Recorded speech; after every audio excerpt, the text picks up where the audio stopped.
अस्सलाम वालेकुम व्यूअर, क्या हाल है? ठीक है, तबीयत से ठीक है व्यूअर। अज वेंदे पे हेड तो से बिराजते हैं, हेड तो से बिराजते हैं। बहुत सारे दुकाना धवा दिता गए, मछली वाली दुकाना हैं, काफ़ी सारे दुकाना हैं। इतों चौकी बढ़नी पी है तो जोल के दिखे ने दुकान का माहौल, तो दुकाना काफ़ी सारे ढह गए।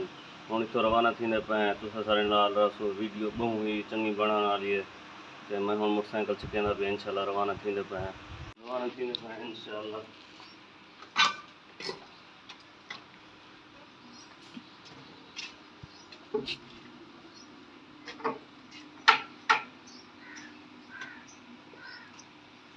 ਹੁਣ हेड तो सब राज तक पहुँच के तो इंशाल्लाह थोड़ा माहौल लिखे ने कि मैं दुकान सट्टी बंद इंशाल्लाह निकल देता है व्यूअर। ये आड़ी वाले रस्ते को रवाना थे वे ने इंशाल्लाह हेड तक पहुँच गए तो थोड़ा माहौल लिखे ने शोर की वजह को आवाज़ समझ का नहीं आती पई। इंशाल्लाह पहुँच गए वाला तो उत्तों का नज़ारा लिखे ने।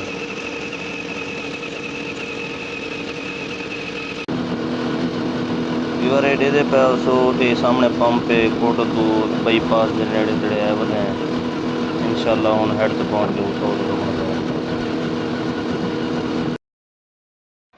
व्यूअर। हूँ आ गए हेड तो सा बिराज की हदूद ते एडे दे पे सो सामने फाटक है तो इथों को हेड तो सा बिराज की हदूद शुरू थी पी। ये सामने अकरम फिश हाउस वाले बैठे इन सामने ट्रैक्टर ट्राली खड़ी है एडे दे पे सो। इन अलावा अगो हफीज़ फिश हाउस वाले बैठन।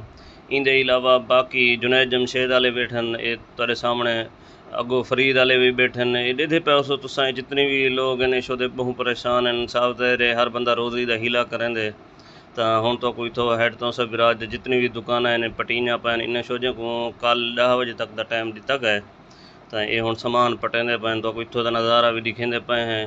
ये सामने देते पे उस चौकी बनती पी इतना आर्मी वाले चौकी बनेंदे पैन ई वजह तो इतों ये सारे होटलें वाले को उठेंदे पैन तो हूँ इतों तो माहौल लिखेंदे पे हैं।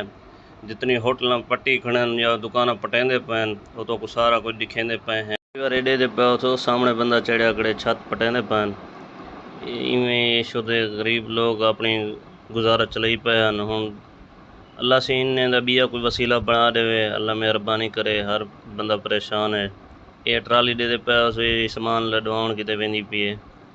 बिये जितनी लोग हैं हेड दे नाल वाले वो भी काफ़ी परेशान हैं। साफ ज़ाहिर है लैया कोटदू दायरेदीन पना काफ़ी दूर तो आए बंदे रहंदे लोग इतनी मच्छी खावन। हूँ एक तो मच्छी को महरूम थी वैसे बंदे खावन कितें परली साइड को तो है पे मतलब जड़े ई साइड को शौक नाल खाने हैं वो शोदे ऊँ साइड को वालवे सन।